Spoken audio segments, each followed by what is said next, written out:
My word, ladies and gentlemen, it is truly a miracle. 2 weeks in a row and the posters have not fallen.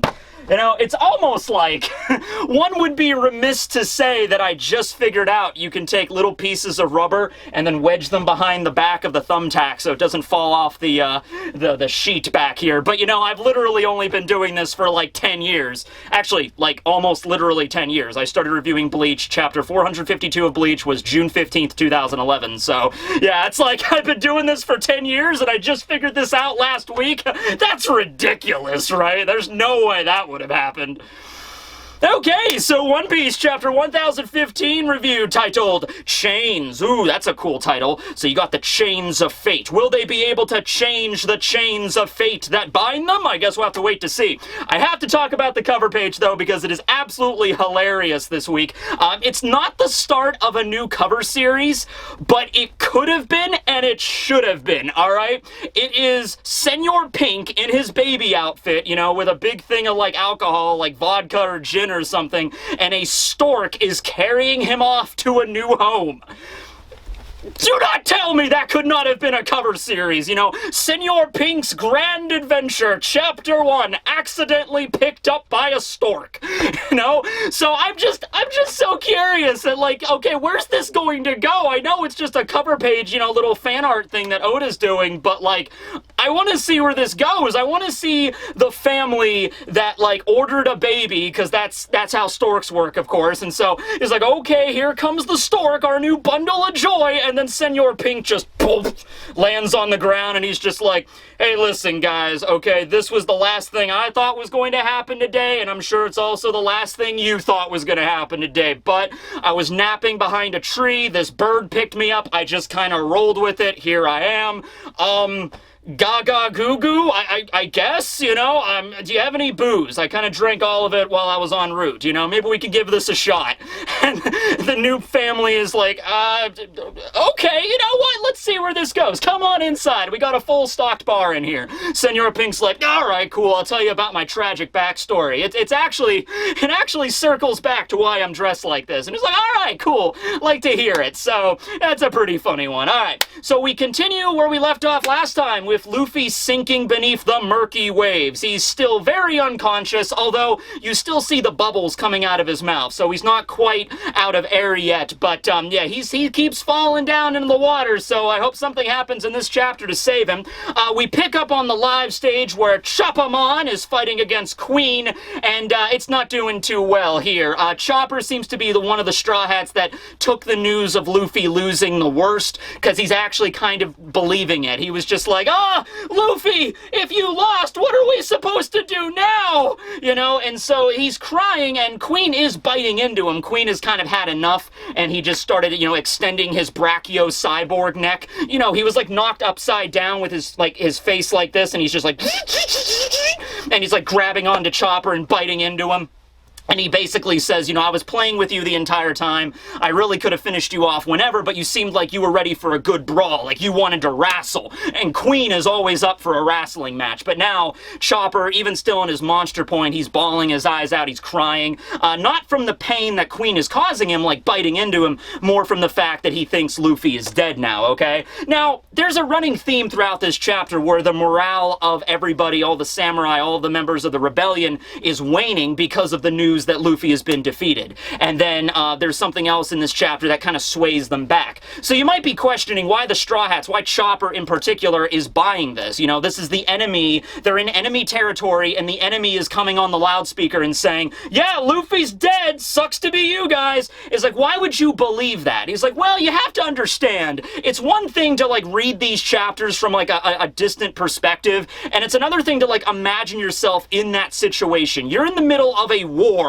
not just a regular war, a crazy anime war that's taking place on a floating muffin mountain. There's animal hybrids walking around, you know, attacking you. You got giant dinos stomping around the muffin. Kaido can turn into a dragon. Big Mom's doing stuff. This is nonsense, alright? This is absolutely bonkers. And on top of that, all of the Straw Hats still care about each other, but they have no idea what each other is doing, right? So Chopper is fighting Queen. He has no idea what's going on with Luffy. Chopper does not have, like, finely tuned observation hockey, so he has no idea what's going on up there. Luffy could be winning, he could be losing, he doesn't know. So he's in that state where he has no idea what's going on, and then you hear an announcement over the entire hall that's like, Luffy's dead. Kaido beat him and he's sinking beneath the ocean, which is actually, well, he's not dead, but he is defeated and he is sinking beneath the ocean. At least right now he is defeated, so that part is true. But even if there's no way to verify it, you know, you're kept on the edge of your seat the whole time, and then you hear that, it's going to affect you, especially with all the adrenaline and everything going on in the battle. And so a lot of the other samurai and the minks that are fighting, we see Rhodey, we see BB, we see that one samurai dude. I don't think we have a name for him yet, but he shows up a lot in the series. This is what he looks like. This dude. Yeah, you know that dude? That dude. This dude. So he's just like, oh, man, crap. So Luffy was kind of the strongest guy we had on our side. If he's dead, you know, should we just give up? And I mean, well past the point of no return at this point, random samurai.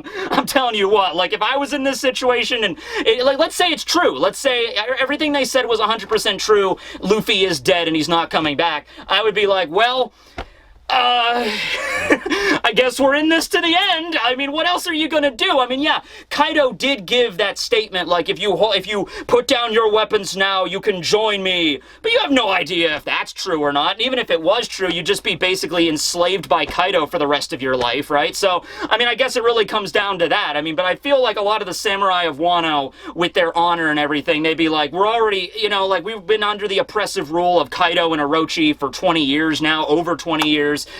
This was our final stand, and it's going to be our final stand. So they're questioning whether or not they should fight. It's definitely slowing down their morale, though. It's definitely bringing that down a bit. But they're still fighting. They are still continuing to fight, so that is something to bring up there. We also get one of the gifters that actually consumed one of Tama's Kibi Dongos, right? And so this gifter is actually under the control of Tama, but he's still, like, it's not like he's completely brainwashed to the point of, like, you know, I am the loyal robot subservient of the master who is Otama. No, he still, like, knows who he is and everything. It's just that the Dongo makes it so he has to listen to whatever orders Tama gives out, okay? So this gifter is basically saying that, like, man, I had that Dongo and I feel refreshed. Man, you samurais, you know, you put up a really good fight, but Kaido's just really strong. I don't know what to tell you. He's a powerhouse. So it's kind of like the gifter is there on their side, but he also is still a gifter, and so he's aware, is like, well, I guess I'm helping you fight because that's what Tama ordered, but, you know, Kaido's really strong. What are you gonna do, right? It's kind of hard to beat him. He is a dragon duck after all. We cut over to Kawamatsu and Izo and Sanji and Zoro. So Kawamatsu and Izo have joined up with Sanji. Sanji is still carrying around the giant cross joint with Zoro inside of it there. And just like I said, I'm so glad this happened. I thought this was going to happen. Sanji just takes Zoro and starts throwing him around the battlefield, using him like a damn club. I love that. This works because, for one thing, it's an effective weapon, and also it's like, you know, Sanji's not super fond of Zoro, and Zoro's still asleep. Like, he doesn't even respond to any of this. He's getting knocked into all these gifters, getting knocked around. Sanji's just tossing them to and fro, and Zoro's the entire time is like, you stupid curly-haired eyebrow guy. You know, he doesn't even wake up, so whatever. Izo and Kawamatsu do say that this is probably going to reduce the morale a bit, so that's going to be a problem, but we cut back to Queen, and we see the tides turn, okay? So Queen has had enough, and he's about to finish off Chopper using what looks like a bunch of syringes he keeps inside of his teeth. So this is really starting to question, and I've seen some people bring this up. You know, I was assuming Queen is a cyborg, and he most likely is a cyborg, but how much of a cyborg is he?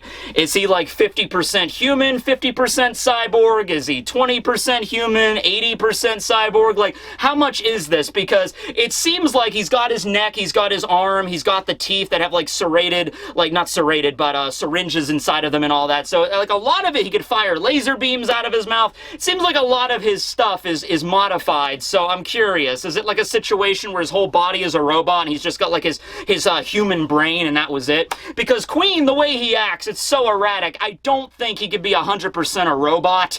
You know, those epic dance numbers, you know, Zuma, Zuma, Zuma. I mean, that's a whole other level. You have to have humanity to have that.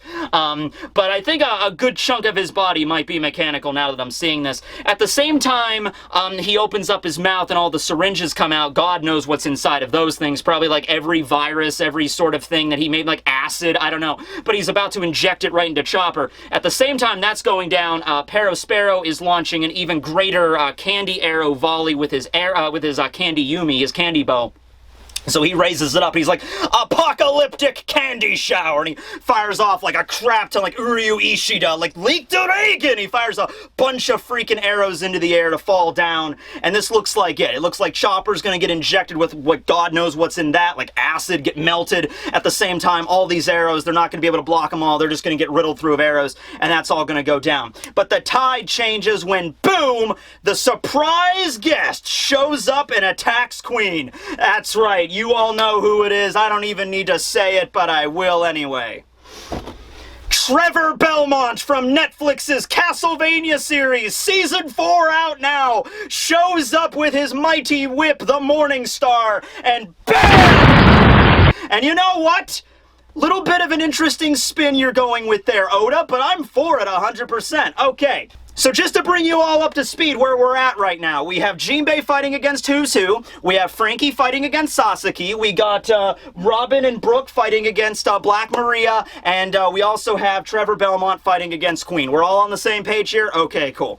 No, it's Sanji. Sanji shows up, finally, Diabo Jambe mode, BAM! Kicks Queen right in the face, breaks all of the syringes coming out of his teeth, and Sanji uses a technique called Diabo Jambe Rotisserie, which is great, like a rotisserie chicken. Kind of interested that he hasn't used that technique name up until now, but now this is where it comes out. And it seems like maybe the reason he didn't use it up until this point, because the nature of this technique seems to work the best on a character that has a really long neck like Queen. Because when he kicks the side of Queen's face, it doesn't just hit him once. It sends his whole brachio neck spinning like a rotisserie chicken on fire. So he's like, rotisserie, bam, oh, what's going on? Like, he can't stop the momentum. And then all of the freaking hundreds, maybe thousands of candy arrows that Sparrow shot into the sky start raining down, and they all hit freaking Queen. Also, at the same time, when Queen is rotating right that, he's gyrating, it smacks right into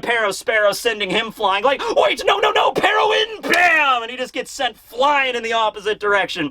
So, I think this is the moment where Oda is like, okay, guys, everybody out there that's a Sanji fan, I understand Sanji really hasn't done much in this entire arc. You know, we had the scene between him and Black Maria, and some people are still upset on how that went down.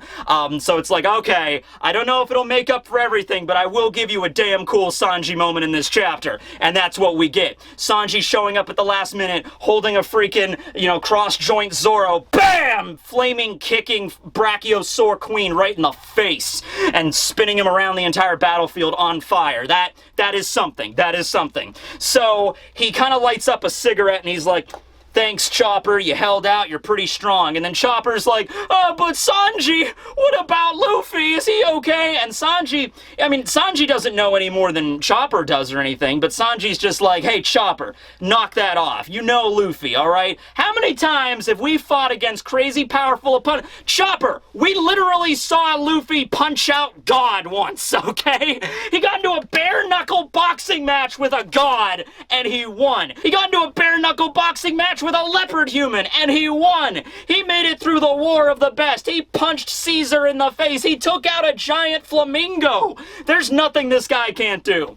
I think rather than that, I think what Sanji's basically saying is like, hey, Chopper, look, I don't know if he's alive or dead, and certainly Luffy is not invincible. I'm just saying, like, with the track record we've had so far with our adventures, I think he'll be okay. It might be a rough fight. You might have to patch him up a lot after this is over, but I think he'll win. I trust him. He said he was gonna win. I buy that, so let's just keep going on with the battle, right? And so Sanji continues. He says, leave the dino to me. You go help out Zoro. He takes Zoro, knocks him over to Chopper, and he's like, once that guy recovers, he'll be worth 10 men. That's when Zoro wakes up, when Sanji's, not when he gets used as a club to get, a bunch of gifters knocked away, not when Sanji's kicking Queen in the face. He wakes up when Sanji, insults him. He's like, he'll be worth 10 men. Zoro pops awake. He's like, nah, more like 2,000, you freaking blonde idiot.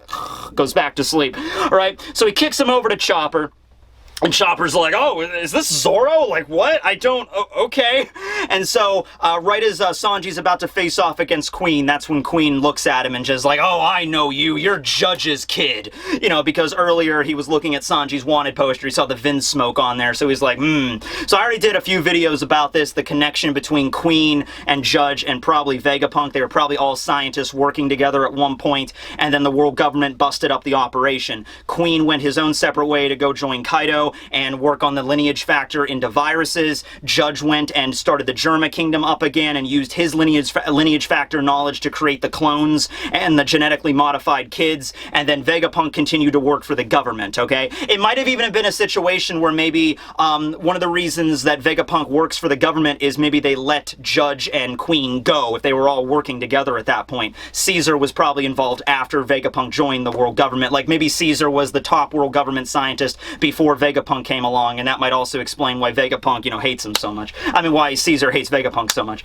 But at any rate, yeah. So, it's looking good. We're kind of setting up the standard One Piece structure of a fight in the final scene of the arc, where we have Sanji fighting against the third strongest. Zoro's probably going to get healed, wake back up, and go fight against King, who's the second strongest. And then Luffy himself deals with Kaido, the strongest, the boss of the Beast Pirates. All right, that seems like where we're going right now, and that's pretty standard. But who knows? It took a while to get to this point, so there might be some other things thrown in there as well. Not really sure. So yeah, he's like, hey, don't worry about it, Chopper. We have all those miracles on our roster. What's one more miracle, right? We got this.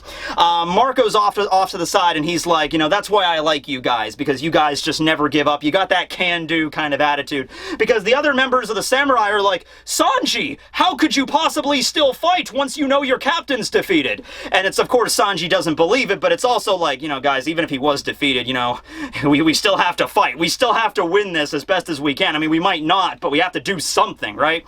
So now we cut over to the attic, which has been completely leveled by Kaido. It's looking really rough. We see Kanjuro's body on the floor, and we see Okiku's body on the floor. Are they dead? Are they alive? I have no idea. We just see them lying there. After Kaido's mighty two-handed smackdown of Kinemon.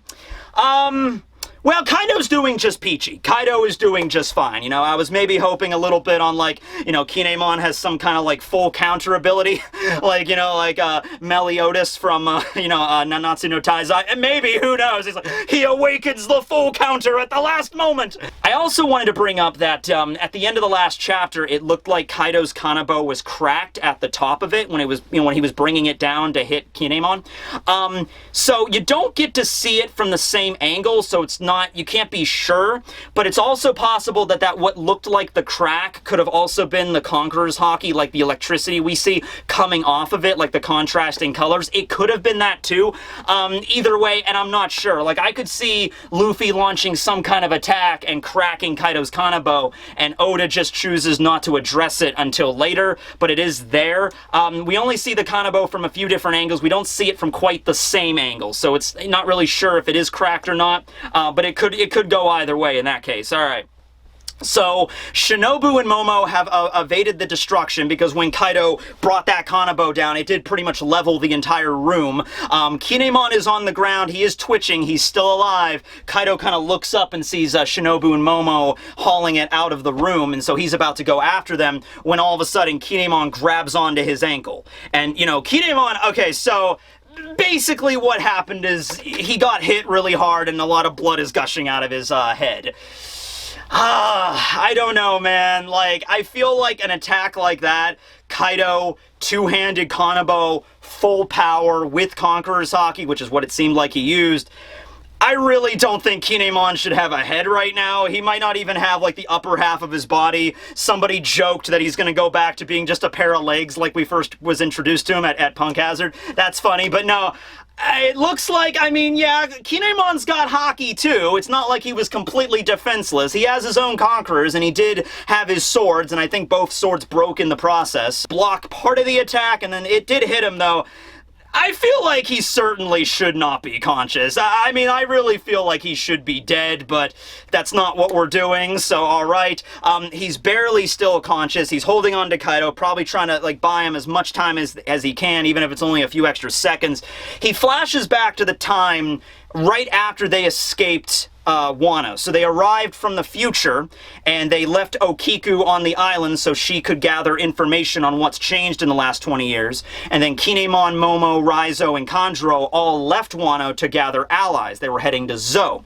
So in that process, while they were at sea, that's when Kinemon came up with the idea, like, hey, Momonosuke, you need to start referring to me as your dad. And then I'll start referring to you as my son, because people can't know that you're the son of Odin. All right, so while they were on that journey, and Raizo's there as well, so before they reached, actually, wait, hold on. This might be still taking place at Wano. I don't know if it's after they set out to sea or what, but at any rate, it's shortly after they arrived into the future. Raizo's still there, and he's laughing because he's just like, oh, you guys can't get the honorifics right because, you know, Kinemon is like the loyal vassal of Odin, so of course he's going to be like Momonosuke-sama, not just saying Momonosuke.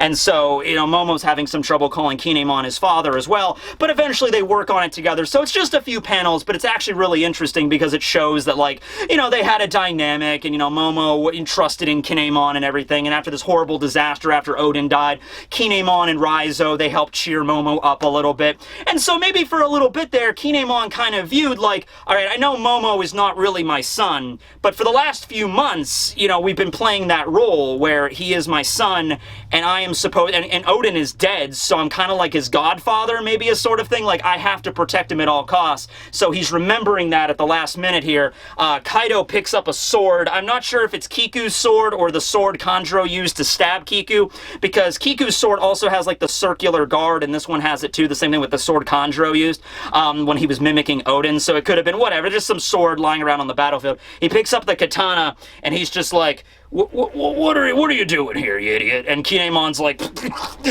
he's freaking missing. Like, it's a lot of blood coming out of him. It's like his eyeballs are probably popping out. He's like, can't let you go. It's like Glenn in The Walking Dead. It's like, I can't let you go. Freaking Kaido's like, can't you just give up? I mean, this is just sad. He picks up the sword. He's like, all right, I mean, I guess, but...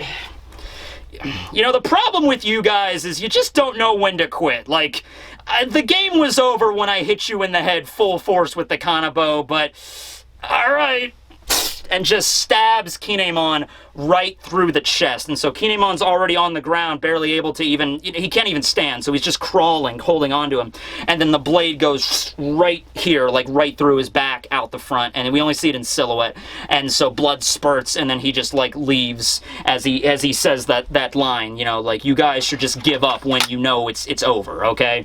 It seems like Kaido... Because Kaido's always kind of referred to humans as, like, separate from himself. So it's like Kaido's like, you know, no matter how bad the situation is for you, no matter how badly you're beaten and you're bloody and you should just give up and die, you still cling to it. You still hold on to that last breath, even if it means nothing. And so Kaido seems equal parts perplexed and also annoyed by that. So I'm sure this is all building to something very interesting involving Kaido's past and, you know, how he was raised by rocks and everything. Kaido is not the kind of character that, like, just outright declares, like, how he's feeling at any given time. You kind of have to read through the lines with him. But that one moment where he, like, stabs Kinemon and he's just like, you know, you should just have died like a true samurai instead of clinging on to death. You know, that kind of logic, you know, there's going to be something else building to that. So now is Kinemon dead? Well, he got his face pounded in by Kaido, and he got stabbed right through the chest by Kaido. It's One Piece, you know? That's the thing. It's like, it's One Piece. He's probably gonna be okay. He's probably out for the rest of the battle, but... he's probably gonna survive, I gotta tell you. I don't think he's gonna die here.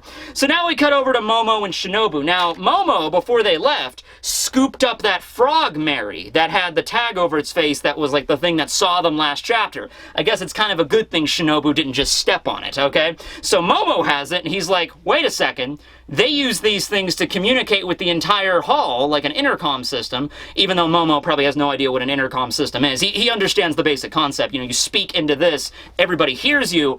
Is it like an open channel where anybody can do that? So he tries it, and it works. So that's a little bit of a design flaw, I would say. Anybody could just pick one of these things up and just be like, hey, everybody, Kaido died! right, you know, anybody could do that. So Momo picks it up, and he doesn't say that. He doesn't lie, but he does say, Luffy told me, and he's like crying, and he's like, Luffy, he said to me, he told me that he has to pass on a message that he's gonna defeat Kaido. He's gonna come back, and he's gonna punch him in the face, and it's gonna be cool, and it's gonna be epic, and I'm talking into a frog right now. I don't even know what's going on. And he's just like, I know it's hard, I know it's rough, but just keep fighting to your last breath because Luffy will beat him, alright? And so at this point, once again, it kind of sways everybody back, where it's just like, is Luffy really dead? It's like, well, he might be dead. And the Momo's like, he's not dead, he's gonna win. He's like, screw it, let's just keep fighting. You know, it was working good so far, let's just keep it up as long as we can, right? And so that probably hopefully swayed people back. We cut to a scene with all the Straw Hats. We see Robin again, we see Jinbei, we see Fuku Rokuju having his ninja battle with Raizo in one scene, so that was cool. We see Hyorogoro, we see Yamato, yeah, they're all listening to the message at the same time, you know, and they're like, you know, Chopper's there and he's crying, he's like, I knew he's gonna be okay. And then we see a scene with Luffy falling into the ocean still. He's still underwater, he's still losing air, but his eyes are like blacked out. Okay, so normally we saw like the whites of his eyes, now his eyes have a different shade, and we see, it's almost like Luffy is, the best way I can describe it is he's telekinetically communicating with Momo. That's the best way I got it, where he can't talk, he's underwater, and he still looks like he's unconscious, but you see the bubble of like his thoughts saying, Momo, let everybody know I'm going to still win. Alright, like, Momo, you can do this.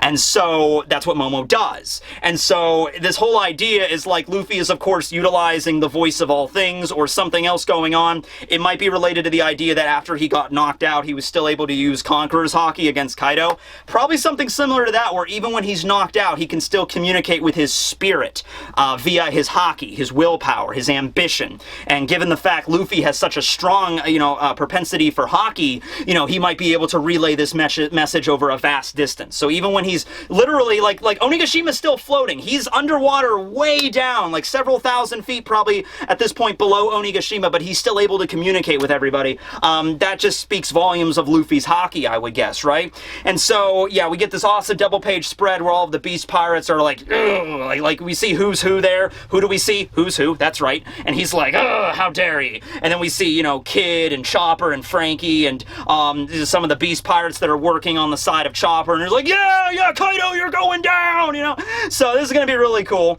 Finally, Kaido catches up with Shinobu and Momo, because they didn't run very far. They're right at the edge of Onigashima. Like, literally, it just seems like it's just ocean below them, right? So they're on the edge of Onigashima, they're still floating, although I guess they are above Wano right now. And so Kaido's just like, hey, kid, you got that all out of your system? You know, time to die. And then Shinobu, you know, roll 20, you got a critical success here. She takes her mature powers, and she just, boom, destroys the lower chunk of the earth they're on, so they kind of fall off Onigashima, which, you know, isn't good, but they might be able to survive this, because they are over land. You know, if you fall into the water, you're just dead, but if you fall on land, you know, that's a soft little cushion there. They might fall in the treetops or something, or maybe Shinobu can use her mature powers to, like, cushion the landing somehow, but if they do fall in the water, I guess Shinobu wouldn't be able to do anything, so that's not. And also Momo as well. Momo has an artificial zone, but he's still weak to water. So, yeah, they wouldn't be good there. So, yeah, they'll figure out some way to survive. But, yeah, Shinobu, she kind of did the same thing I did in that one episode of One Piece D&D, where it's like we're on top of this giant tower, and it's like, I don't know what to do. Oh, hold on. And I just destroy the floor, and we keep falling down successive levels and get out of the building. So that was fun, and she did that. So, Kaido is just like, ugh, great. Now I gotta turn into a dragon and fly down and just... Oh, this is a long day. This was supposed to be a festival. I'm supposed to be drunk off my ass right now. You know, so you get the impression Kaido is just going to go after them. He can fly. We get one more scene before we see what happens with Kaido, though. We have a scene where Luffy is still falling in the water, and boom, Law's submarine, the Polar Tang, with the Heart Crew, show up, and they see Luffy. Not just do they see Luffy, but they can hear him through the water with him unconscious, and in their submarine, they can hear, hey guys, I'm over here, help me out. And so they're like, we should go save him. So there was a lot of theories revolving around, like maybe the Sea Kings were gonna save Luffy because, you know, he's communicating with the voice of all things. Maybe the Sea Kings are gonna save him. Also that octopus, remember the octopus that showed up at the very beginning of the arc and like he just disappeared? I'm like, is the octopus gonna do anything? Maybe the octopus is gonna help out Luffy, you know? So most of the Heart Pirates are here. Obviously Law is fighting on Onigashima. I also think Sachi, Penguin, and Beppo are on Onigashima as well. I think we saw them fighting. So Jean Bart is here in the sub, just kind of like, I guess as soon as, you know, Onigashima got lifted up, they're like, okay, we gotta follow them. So they started following the island, and then they saw or they heard Luffy, and they went to go rescue him. So we don't actually see him get dragged into the polar tang and like healed this time, but that's like implied that's going to happen. Plus, even though Law is not on board, you know, it's a crew where Law is the captain, but also the doctor. I'm sure a few other members of the Heart Pirates are capable doctors and surgeons that'll be able to at least do like, you know, chest compressions on Luffy, get all the water out of him. They at least know that much, probably. I'm sure Law taught them a few things about that. So, yeah, Luffy was saved by Law's crew. So that's pretty cool. Also, might be after, like, Momo and Shinobu fall down, if they can make it to the bottom, or the shore, or the coastline, or whatever, maybe the Polar Tang will surface, and then you got Luffy with the Heart Pirates, with Momo and Shinobu, so they can regroup there to figure out some way to get back up to the island. So that might all kind of come together here with them all falling off of Onigashima. So we have a very brief scene here. We have two very brief scenes. One with Usopp, Tama, and Nami running around Onigashima, hearing the news that Luffy is okay, he survived, and so Tama is crying, like, I knew he would be okay, Luffy! And then Nami's like, yeah, see, we told you everything would be okay. And so they're running, and then out of nowhere, they all just hear a voice. They don't know where it's coming from. They just hear a voice that says, boy, howdy, I'm sure glad Straw Hat was able to survive. And Nami's like, where's that coming from? And then so she looks down, and her Climatact is talking.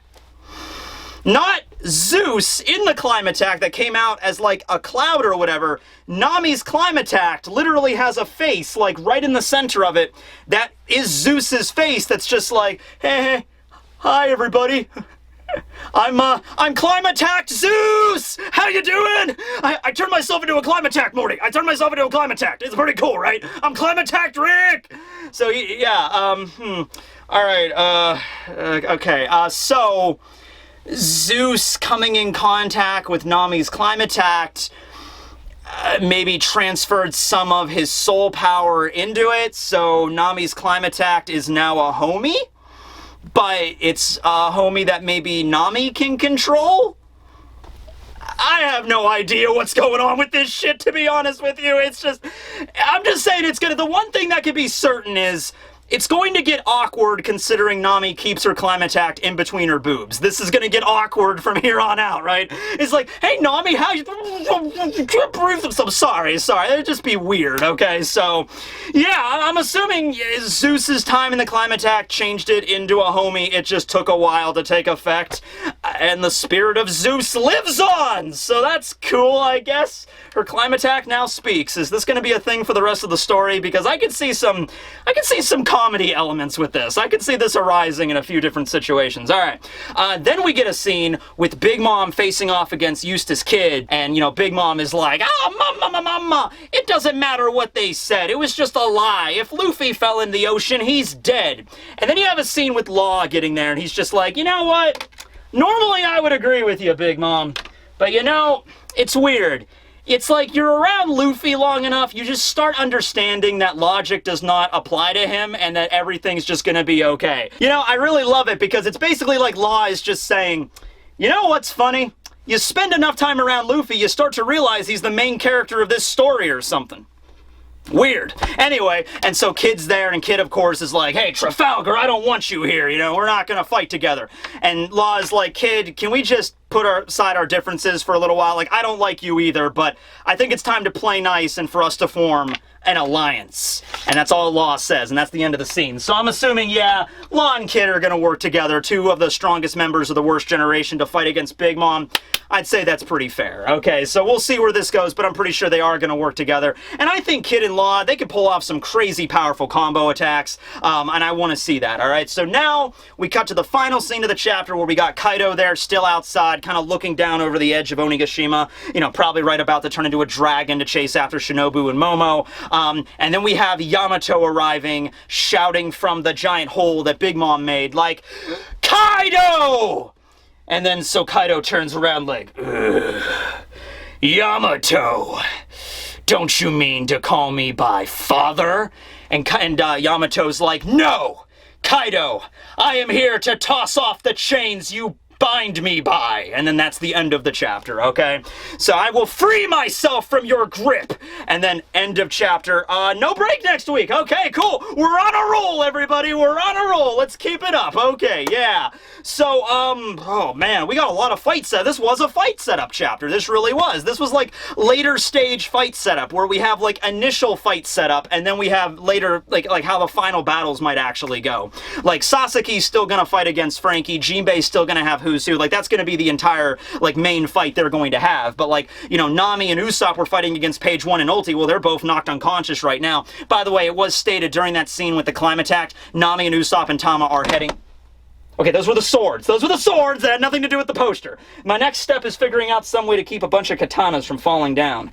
Yeah, that'll be the next science project I work on. Anyway, they're heading to the live stage because remember, Tama said she wanted to do some order to all of the gifters that ate the dongos. Okay, so they're still heading to the live stage there. But from right now, it seems like, okay, Luffy's taken out of the fight. He has to regroup. Luffy's not going to be able just to slingshot his way back up to Onigashima right away. Okay, he's going to have to take a little bit of a break. They need to figure some stuff out here.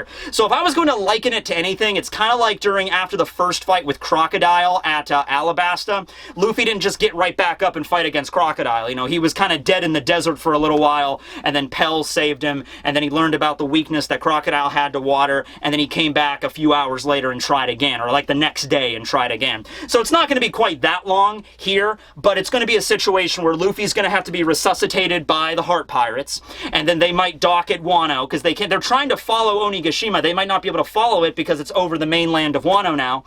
They have the river systems, but they might stop at the beach first. Momo and Shinobu might have fallen down and managed to like cushion their impact or whatever, and so they're going to meet up, and they're going to all have to figure out some way to, number one, get back up to Onigashima, but also some way to fight against Kaido. Like Luffy's going to say, I was like, oh, don't worry, he knocked me out, but I know, I've said this before like 3 times in this arc, but I know how to fight him. I can beat him. I have to get up there again, but I can do it, right? And then we have, in the meantime, to prevent Kaido from going after them in dragon form, Yamato is going to fight against Kaido. All right, this is going to get intense. And then we have Sanji fighting against Queen, and then Chopper's going to fix up Zoro. Zoro's going to fight against King, probably. Marco's still there. I'm hoping Perospero is just knocked the hell out. I hope Perospero got knocked right into freaking Nekomamushi. You know, like Perospero got knocked back by Queen, like, Peroin, no! And then he just lands, and he's like, oh, it's so soft and fluffy. Thank you for stopping me. And then it's Nekomamushi, and just like, hey, what's up? Check out my Catling gun. You know, just like, yeah, that'll be fun. Just gets knocked right over into the waiting arms of Nekomamushi, yeah. We got Kid and Law facing off against Big Mom. I mean, we got a lot of stuff to unpack here, okay? So this is gonna get intense. But yeah, good setup chapter, no breaks, so let's follow right into it. It's very hot in this room right now, so I'm gonna get going. But look forward to some follow-up videos this week. Thanks for watching, everybody. This will be Tekking, Barry, Luffy, Law, and Trevor Belmont signing out. Later, everyone.